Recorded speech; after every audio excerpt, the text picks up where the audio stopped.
what we can't do right now, like the title of the talk is how I sold 30,000 books, built a personal brand, living the digital nomad lifestyle, and building a company on the way. So I wanted to have the credits for having the longest title ever spoken in that meeting. And forward, we are German speakers here, English speakers, French, Russians. So I will hold this presentation in the most common and mostly spoken language of the world. That's English with a very bad accent. And I've just been to Bangkok for 9 days and having baby Thai conversation, like what do you do? Work. Where are you going to? Home. So I'm trying to catch up with my English. And fighting a big jet lag because for my brain it's 2 in the morning. So yeah, that's me, Martin. I do stuff. And every one of us dreams of having like a decent lifestyle, traveling the world, having a good time, seeing places, relaxing, and chilling out all the time. And actually exactly 2 years ago, I started off for around the world travel. And ever since I've been on the road, traveling a lot, working, traveling. And my whole life turned upside down for some reason. And that's, been to all those amazing places in the Caribbean, in the South Pacific. Fall in love with South America, been in Asia for a while, learned meditation, did stand-up comedy in New York, met some cool friends.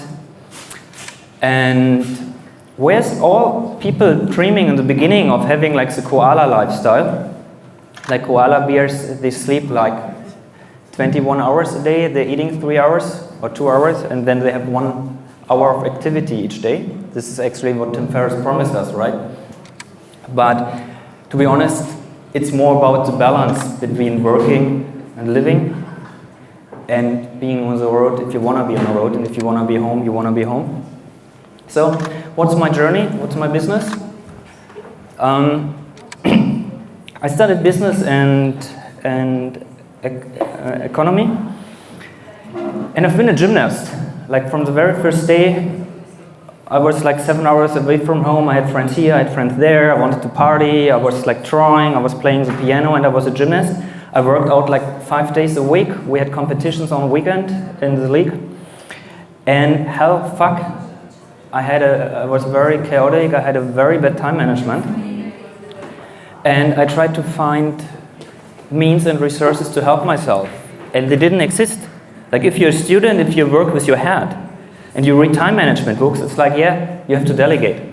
But come on, I'm 20, I don't have money to delegate, and I can't delegate my learning, I can't delegate working out at the gym.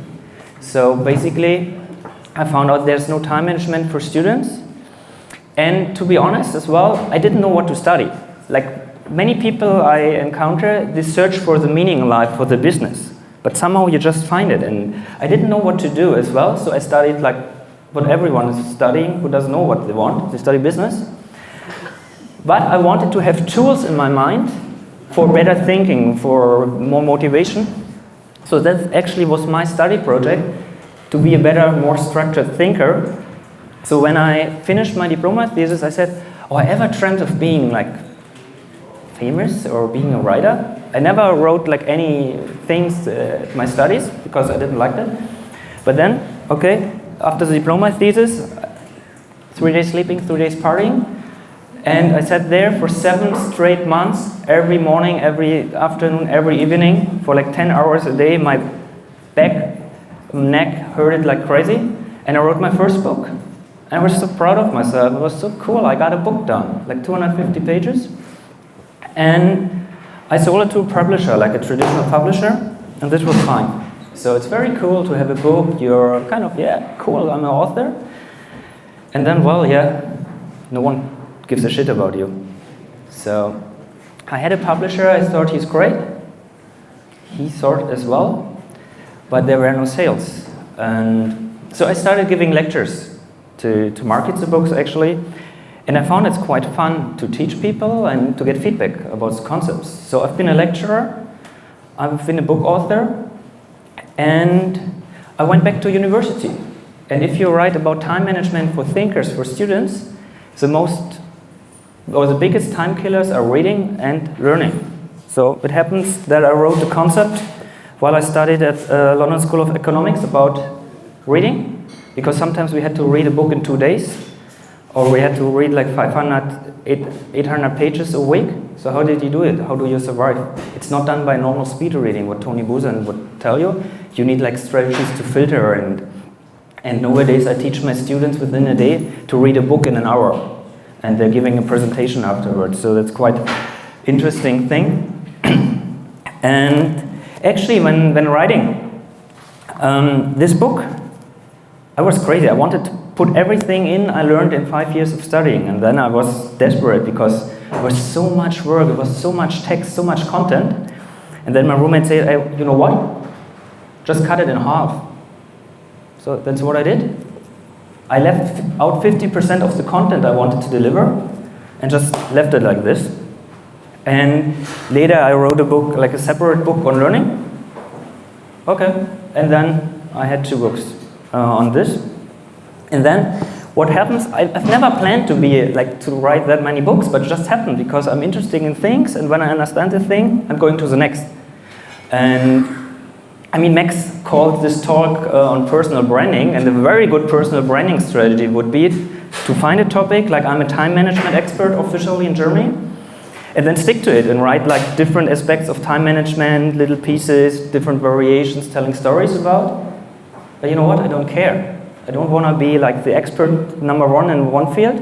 I want to explore things, I want to understand things, I want to create value, and that's why I always go into a very new adventure when it comes to content. And funnily, and I was really desperate and a little bit strange, journalists told me, oh, what you wrote here, it's so interesting for us, it helps us a lot. And like, shit, it's called Study Survival Guide, so no one would ever buy this book. And also, that's very interesting, I learned in the process, it's negatively connotated. Like eager students, like business students and lawyers would tell me, no, I won't buy this book, it doesn't appeal to me, it's too colorful, and I don't want to have a survival guide, because then people psychologically, they have to admit that they need a survival, that they're overloaded. So okay, so I said I'm writing a different book, kind of the same contents or similar contents, and I'm calling it Golden Rules. And yeah, it works. So now it appealed for everyone, like managers writing me all cool stuff, nurses write me, students, pupils. So I did actually the contrary to common branding and strategy. I wrote a book for everyone with a wide range of topics. And this is a very funny story, because I went to a publisher with this concept and I said, I want to write golden rules. I already did a time management book. And it should be targeted for students and young professionals, because I was a young professional by this time, so I put in like experience I had by this time. And this is a book, like I call it 5 books in one. It's about like self-confidence, it's about motivation, it's about time management, concentration, and organization. And the publisher told me, no, this can't work. 2 target groups, 5 topics, no way. So, okay, I had to do it on my own. I didn't plan to have an own business. So I wrote ebooks and published them on my website. No traffic by this time. And then, it was like 8 years ago, and there wasn't even like an infrastructure for ebooks. So I printed the ebooks on a CD and sold them as a third-party reseller on Amazon, and then suddenly, wow, people are buying my books, my CDs. So I was, while being a consultant at Boston Consulting Group, at a weekend I would like print my own covers and put them in the thing and then ship them. And then I said, okay, I want to print an own book. And what's funny, now after 5 years, I sold like 30,000 copies of that one. And the publisher who told me this can't never work, it's bankrupt. All right, Max, how I'm doing? How much time? 7 minutes? Perfect. Okay. So I just want to tell you about this one. Like now, I'm trying to understand what I'm doing. So I was traveling, and I didn't plan to write a book about my around the world trip. But it was just fun, and I was bored. Just sitting on the beach every night, every day, it's cool, but it's better if you engage your synapses, your brain cells. So I just happened to write a book on a way, and then I just wanted to publish it for myself, but and as a memory. But then I found this is not the way I work. I just can't do things crappy. I just can't. I'm a perfectionist. So actually it was ready in December last year. And I keep on saying that I did my round the world trip 30 times because I was editing this book 30 times. Until I really felt it's so damn cool, I couldn't change a thing and couldn't be more satisfied with that. And then, talking about personal branding, you really did a trick on me, so I have to talk about it. I'm known as a time management expert. If you put in German time management expert, Google top 10, you would find me 10 times, 3 times out of 10. Wishful thinking. And so I twisted it. I said I did a travel book before, on China, but this was just a joke. We did it for 2 months, it was fun with an author. But we abandoned this project later. So I'm completely new in the travel market, and I said, how can I twist it? I'm a time management learning expert. Now, I already have 2 positionings, and actually, I'm a marketing expert. I did 5 years PhD in rocking science on the newest consumer psychology and information overload.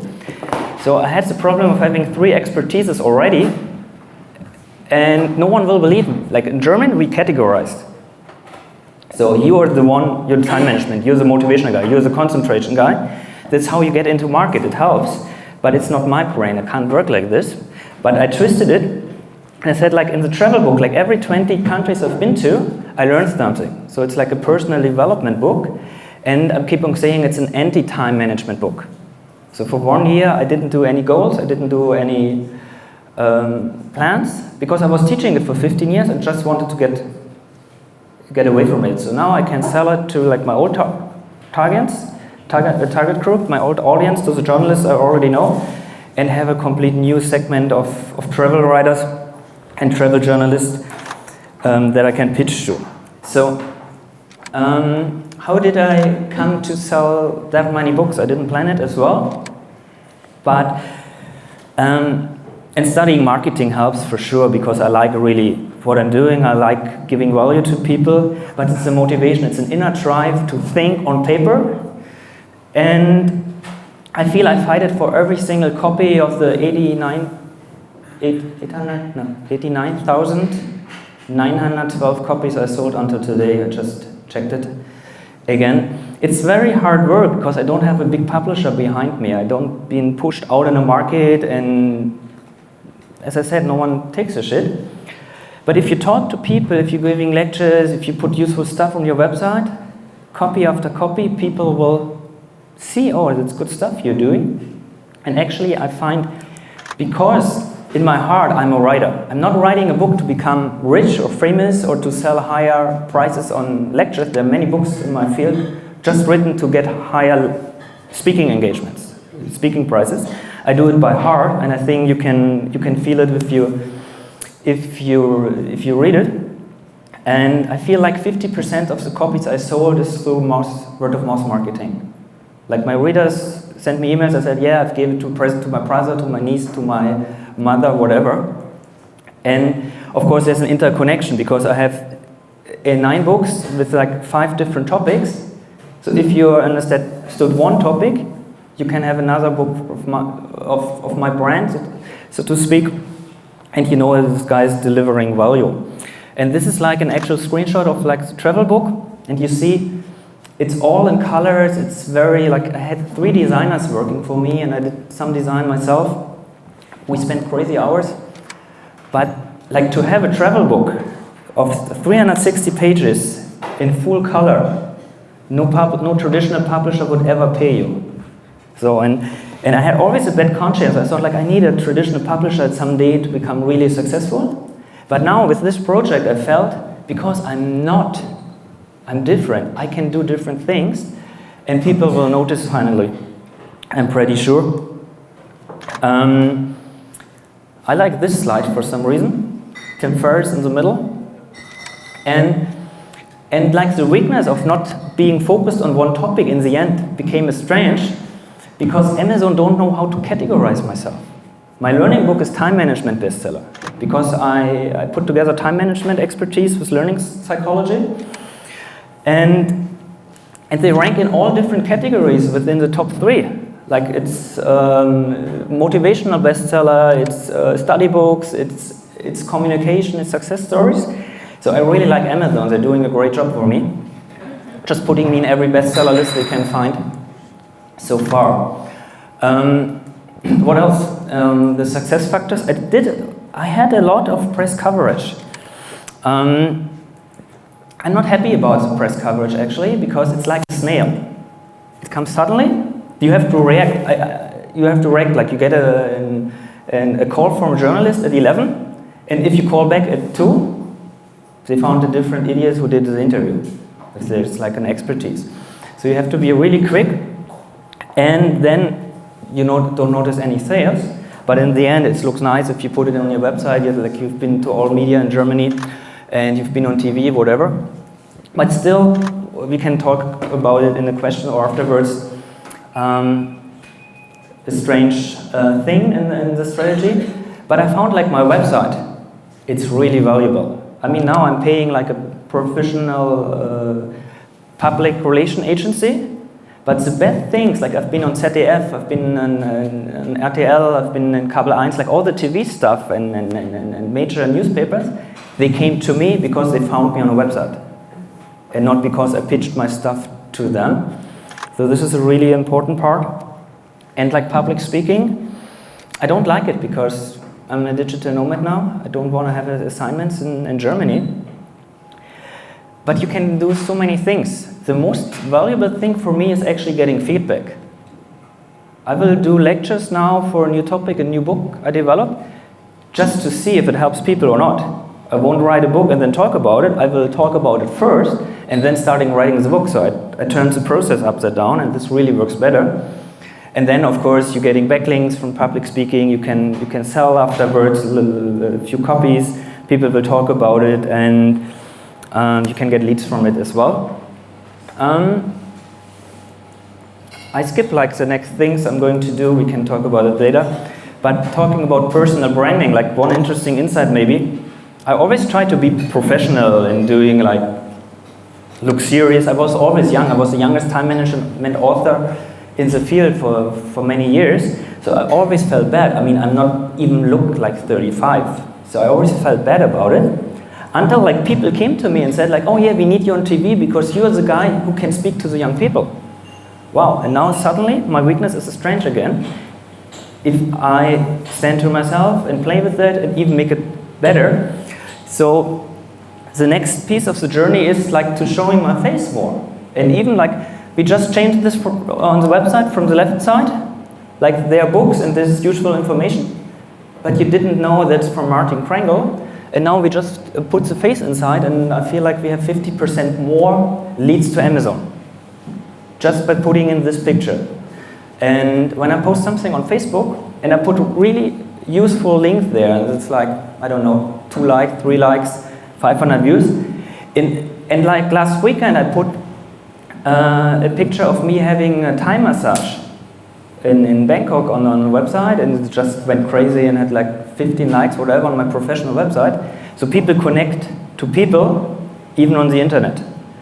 And this is maybe one lesson of personal branding, not to be afraid and just be yourself and discover how you can be even more of yourself. And this leads us to question and answers.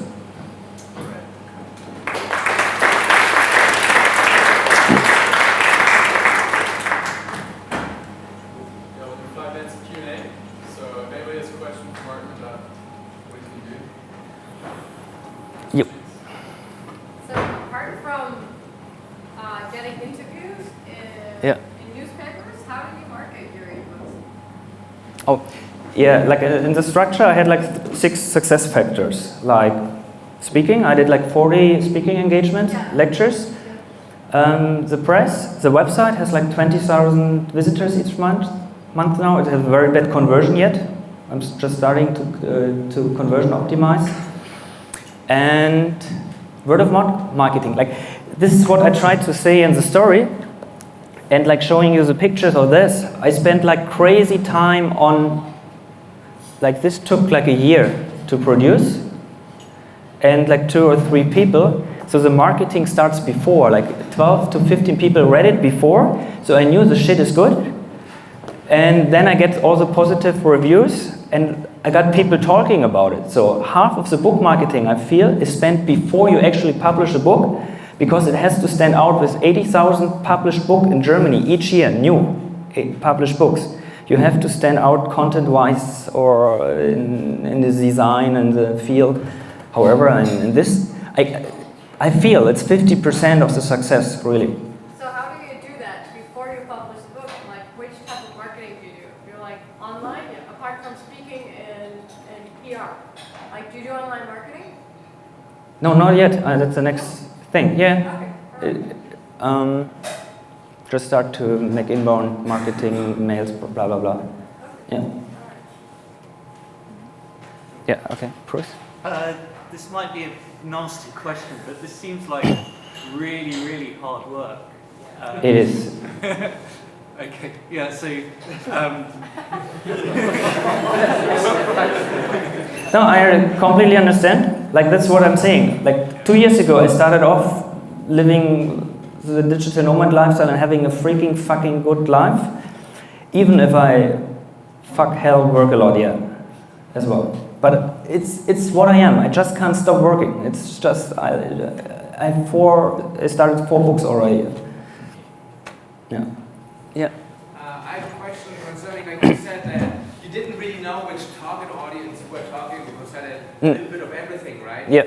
And like I do a lot of like with book publishing, and everyone tells you like you should have your target niche. Yeah. And then you should know that audience and you should write for them. So do you just write what you want and hope that people will buy it? No. In the beginning, everything was being talked about business and lean startup, whatever, is completely right. And I think I did it because, look, this is the first book. There was the first time management concept for students written by a student. It was very sharply positioned, and my website is called studienstrategie.de. So I've seen a beautiful picture at the conference. It's like an umbrella. You go into with a niche in the market, and then you put it on. So now I'm going mass market. Now I try to target everyone because I know I can target everyone. I have so much experience, 8 years, 9 years. So I know what the people want, and I don't need the niche anymore. So I abandon my Studienstrategie now and putting all new content on martinkrengel.com, establishing, you know what I'm talking about, a personal brand. Okay. Yeah. And really, Yeah. quick, and just in addition to that, where are you going to focus your personal brand at now? Like, what is it? Are you going to be general? On awesomeness. No, just I found my style. I'm a visual thinker. Yes. So until today, I don't have ebooks or like real ebooks because the shit can't be converted because there's so many tables and pictures inside, and everything has to be perfect. So this is a perfect thing, and you can't transform it to ebooks. But I found it's my style. I tell stories and pictures, and I'm going to go deeper into that, and I'm going to tell more stories, and I'm not, because I'm a self-help author, I'm not ever writing a self-help book again. It will always be a little bit storytelling with pictures, with graphics and whatever. Even like the marketing book, it starts like with 4 pages of a comic, and this is like 1,000 hardcore journal articles condensed in a very practical book, and it starts with a comic. So, yeah. Do you think at one moment in time you were like super lucky with what you're doing? Like, you know, I know it's hard work, shit Yeah. loads, but maybe there was like this luck. I'm lucky because... Like, do you perceive yourself like as a lucky person? Definitely. I mean, I did the round the world travel because everyone in Berlin is starting about big startups and whatever. And I thought maybe I'm doing a real startup later or come back as a non. But then I found I'm an author. I'm an author and I love it. And did this take a long time to realize? Because you know, sometimes in the back of our mind we always know who we are, but it takes a lot of time, like the courage as well, to get it really out there. Yeah, it took me 8 years, but now it feels really good. Yeah. Do you have any routines for writing? Pardon? Do you have any routines for writing? Writing a certain time of the day? Definitely. Like one of the concepts is like eat the frog first. Just do like the most intense work in the morning, like think-wise, the most difficult decisions. Or for me, it's like writing a text and having a good, decent espresso. Any more questions? Yeah. Just behind the wall.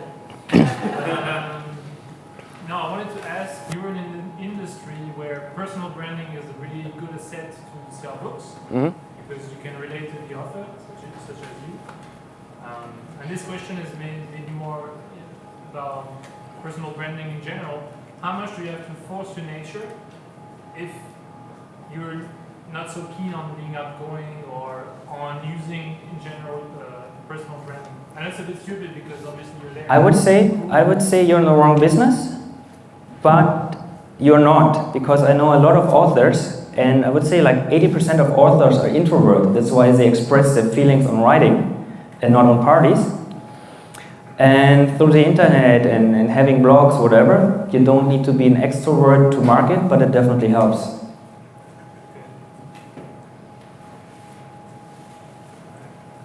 Yeah. You said that you reverse the process when you do lectures and stuff like that. How is that working for you now compared to what you did before? Pardon? You said that you reverse the process of Yeah. the lectures, so that now you talk to the people before you write the book, Yeah. before you wrote the book, and then you have the lectures. Why did you do it? How is it working better for you? How? Yep. Because writing my writing is messy. I don't have a fixed outline when I start. I'm a creative person, so I just start writing and I have a plan in mind, and when I finish the book, I start over and change everything, because then I understood the process, and this takes hell lot of a time. And you can do the same, you can structure a talk, a one-day seminar, talk about it, and then realize, oh, this has to go there and this has to go there, and then you just change 15 slides instead of 15,000 words. Make sense? Yeah. I have a question. Yeah. If you were going to start over this entire process, if you had to start this process over today, how would you do things differently? Especially from the perspective of somebody who maybe doesn't want to spend, 8 years getting to this point. Is there a way to accelerate it based on... No, definitely. And this is all the common strategies you can read on the internet. I didn't have the chance, like a blog 8 years ago was like considered, like people looked at me like, oh, it's a time waster, just do it like at your publisher website. He invited me and I said, I felt now I want to have my own thing. It's the best decision ever made. Now you just can start a blog and test how a reader reacts. You can just write your things in little pieces and post it on Facebook. That's actually what I'm doing. Facebook for me is like a test. I publish things like pictures or little stories and see if people react, and if people react good, okay, yeah, I know, that's going to be a story and I'm going to elaborate this on a book. I didn't have the means like 8 years ago. So now I would start like with Facebook, having a little blog, then having an ebook. All those strategies can be learned and they are taught around Berlin. Maybe one more question? Yep. How did you deal with all the negative stuff coming from the publishers, from yourself maybe in the process, and from all the people who said like, no, it's like nothing what you're doing? It's an emotional turmoil sometimes, definitely. Like the first negative critiques on a forum, I had my first sleepless night. And now if a 1-star review comes in, it happens for some time because people just don't read or understand your book. I just don't care. I just read it, smile and say like, oh, poor you, and move on. So after 8 years, you learn. All right, guys. Yep. Thanks, Martin.